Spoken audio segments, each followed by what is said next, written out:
All right, what's up, Dad? All right, for all those of you out there in Storyland, this is a very special kind of story poem, and you have to go get a beer right now, or whatever you prefer to drink.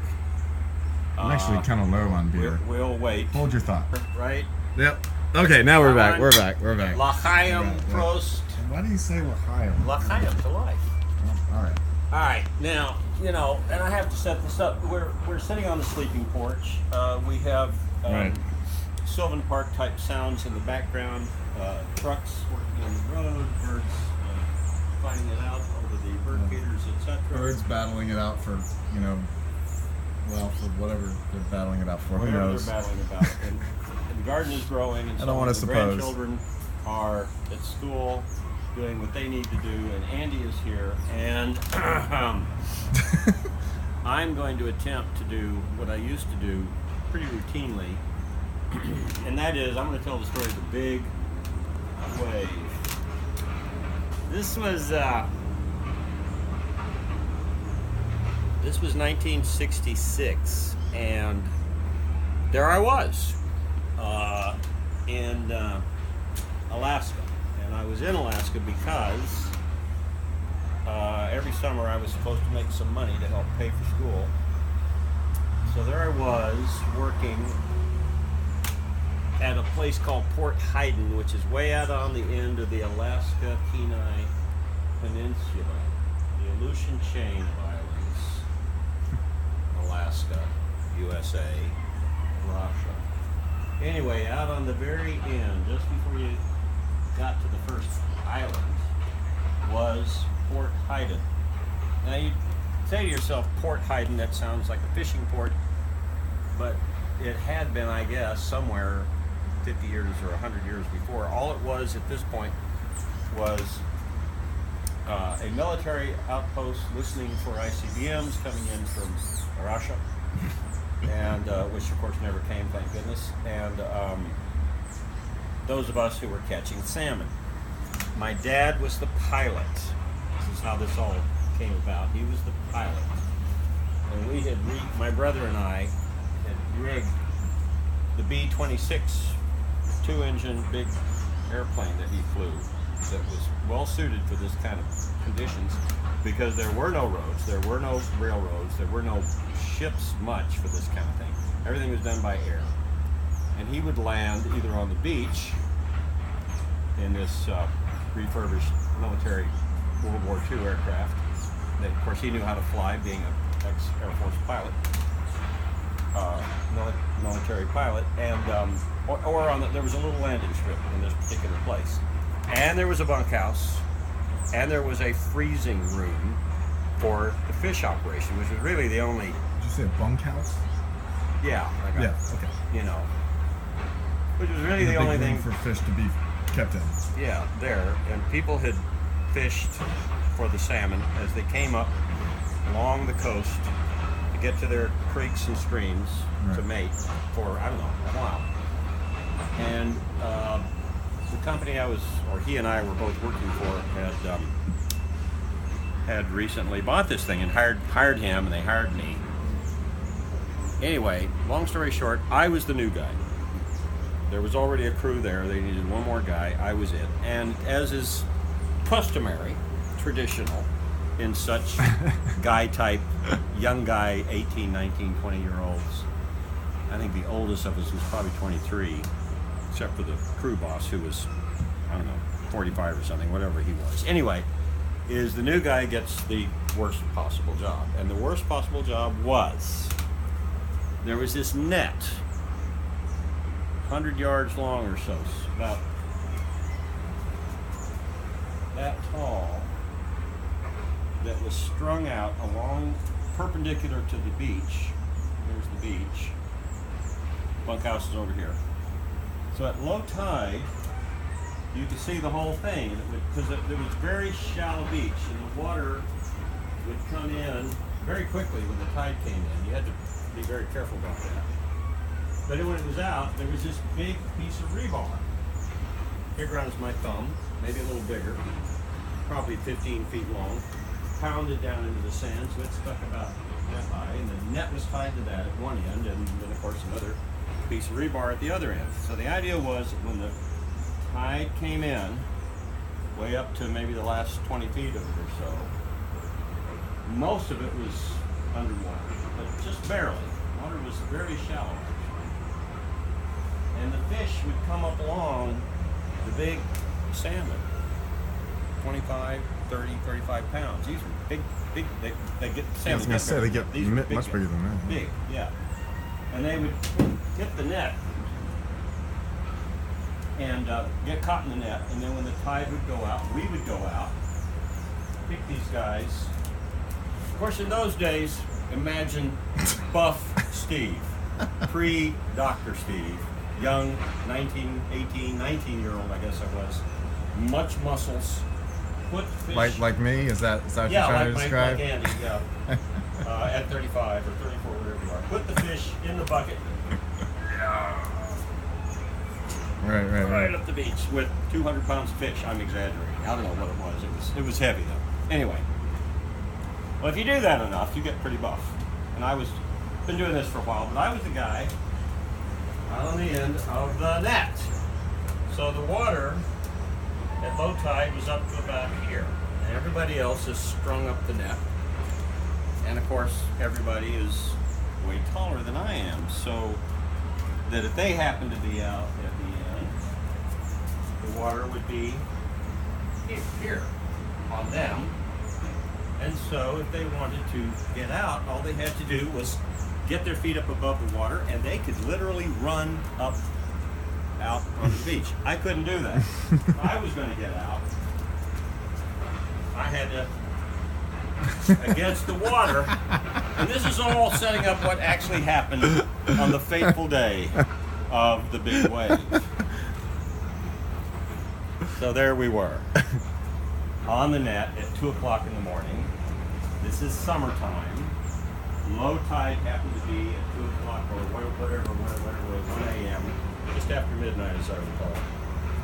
Because that's when the tide was out. And you can see, because this is way far north, and so the sun just barely dips below the horizon. And it's still, I don't know, it's kind of twilight-ish. And I had on rubber boots, and I had on jeans, and I had on a shirt and a peacoat over that. It was fairly cold. Buttoned, as it turned out, at the sleeves, very fortunately. If it hadn't been buttoned, I might not have made it, but they were. These were big buttons. And this net was very strong. I mean, you got all these fish hitting it. You've got the current pushing against it. I watched a whale run into it one day. The whales. This whale was probably 20, 25 feet long, whatever kind of whale it was. Just came up, of course, meandering along with all the other fish, and just you could see the whole thing go boing, boing. You know, it's tied at one end and the other, and it's not tied in the middle. And it, you know, we all thought, well, he's just going to tear it out, but no. And the whale, you see the whale backing up. Oh shit, says the whale. None of these goddamn human things, and around he or she goes. So it was strong. I knew all that. The other thing was, that you need to know here, is that I had body surfed this was the Pacific, I had body surfed in the Pacific when I was younger. Meaning that you go out and you catch a wave coming in a very shallow beach, and it will go way up. This is physics, and you can get up in it with your body. And if you can swim fast enough, you can just... It is the coolest thing in the world.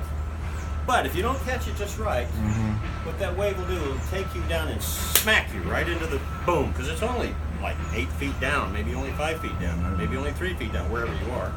And it'll just take you down and wham! That has happened to me several times. And if it should do that and knock you out, then the back toe will take you out and you'll die. That's simple. And you will die. You have to be very careful how you do all that stuff. And of course they had lifeguards. So on. Anyway, I was also a long distance underwater swimmer. I could hold my breath 2 minutes, longer if necessary. And I'm on the end of the net. 2 o'clock in the morning when, in the middle of nowhere, and it was just placid. I mean, literally, it was like you could see well, you couldn't really see the stars, but maybe a few. It was like everything was just reflected. It was just like, it was not quite like a mirror, but close. It was just so calm. So how much light is there? Can you see much? Very quiet. How much light? Oh, What can you like see? twilight. Twilight. So Oh, the yeah, sky Alaska. is Right. the sky is deep blue, and there are a Okay. few stars, but not a whole lot. Okay, that makes About sense. like that.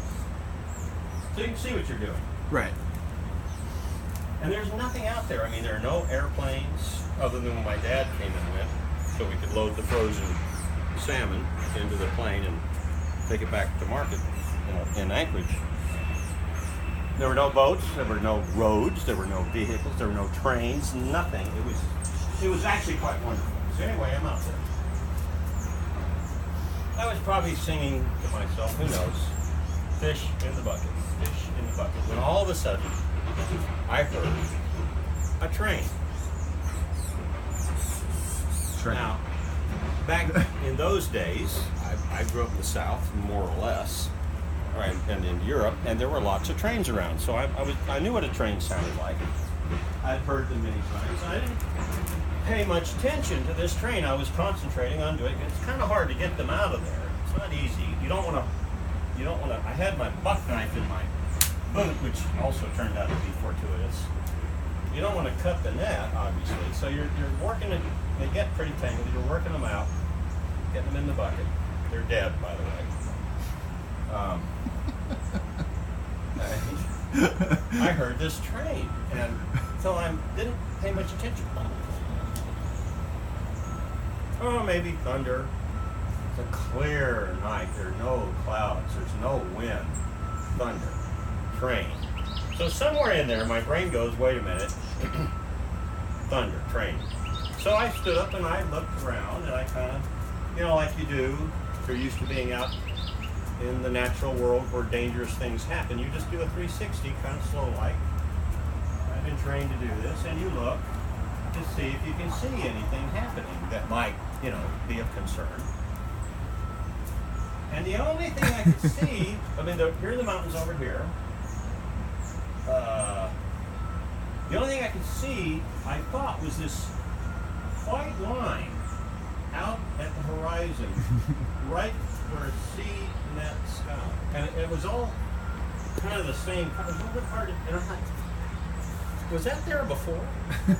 I remember thinking this, because I didn't go, oh, look, let's go look at the horizon and study it for a minute before we start. I was just out there picking the fish.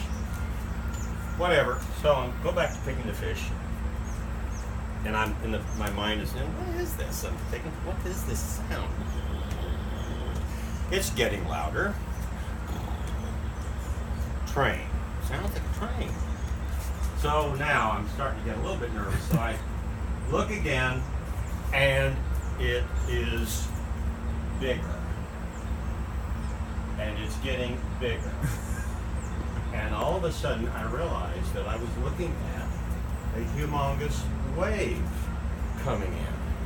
And I knew that these big horizon, it was a tsunami or whatever the hell you call them. I knew they went very fast. I didn't know how fast, but I knew they could. Because when we were body surfing, and it almost never happened, but you had to be aware that there could be these waves, and you had to kind of pay attention and get the hell out of the way and all that stuff, which I never had to do. Anyway, I suddenly realized here was this, and it was coming fast, very fast. About that time, I heard somebody go, "Hey, big fucking wave!" And everybody, except me, and your mind goes into hyperdrive. And so in the next maybe 3-4 seconds, all of the rest happened. Oh, not all the rest, but all the next part happened. I can't get up the beach. I'm not going to be able to outrun. Even if I get up there, I'm not going to make it. This thing is coming at me. It's like up here now, fast, and it's big. And it's going to wham, take me out. There's no air sea rescue. I'm not even wearing a life vest. There's no way in the world I'm going to survive this. So, hyperdrive. What do? Rebar. Rebar. Rebar. Net. Tangle. Buttons. There's no way I'm going to hold on to this. This is going to hit. And then it's going to knock me off my feet. And then it's going to go back out again. There's no way I'm going to hang on, probably. Buttons. Get the button caught in the net. First breath. Long distance swimmer type. Second breath. Cleansing breath. Third breath. And wham! Bam!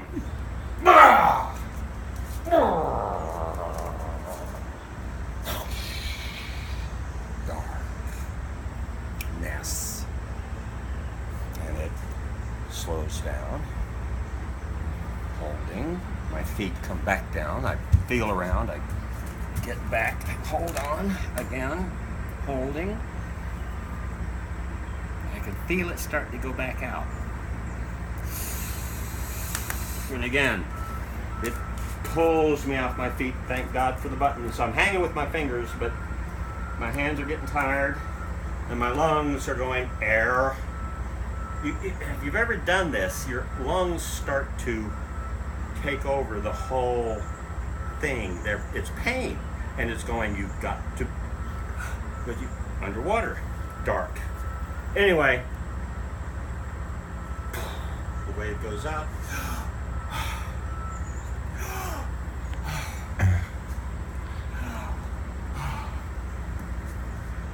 And I'm breathing.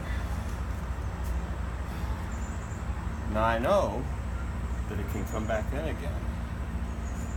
So again, I was trained to know about these things somewhere along the way. And so now I'm tangled.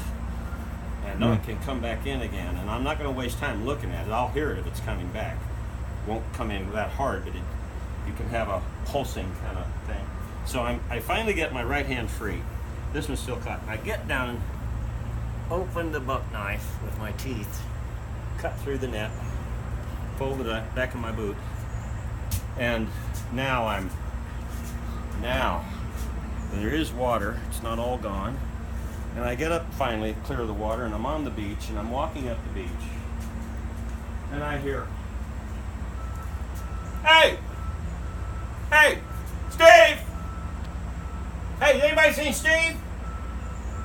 And it suddenly dawned on me that here was a moment. So I remember I stopped and I got to think about this just for a second. Wait a minute. Oh, okay, no wave. Okay, I got to think about this. Is the moment. I'm the new guy. These guys, and they're not being bad or cruel or anything, but they're, I get all the shit jobs and so on. Up to your waist in rotten fish guts, for example, filling up the gurry buckets. That's what it was called, gurry. All the bad jobs. It suddenly dawned on me that I could turn this into a, wow, do you know what he did? kind of thing. So I went and hid in the bushes and way up above high tide line. Went down the beach so they wouldn't see me. I got up, hid in the bushes, kind of caught my breath, thought it through. Steve! Shit, I can't find you! Steve! You could hear the fear. And I just was waiting until the fear was just enough to get, okay, they've suffered enough. And I appeared. Where you been? Well, swept out to sea. Man, you should have seen it. Well, how'd you get back in? Well, I can swim. What do you think I am? Some kind of wimp? Look at this build. Look at this physique. I can swim. You swam all the way back? Yeah, of course. And that's the end of that tale. Well told, sir. The rest is history.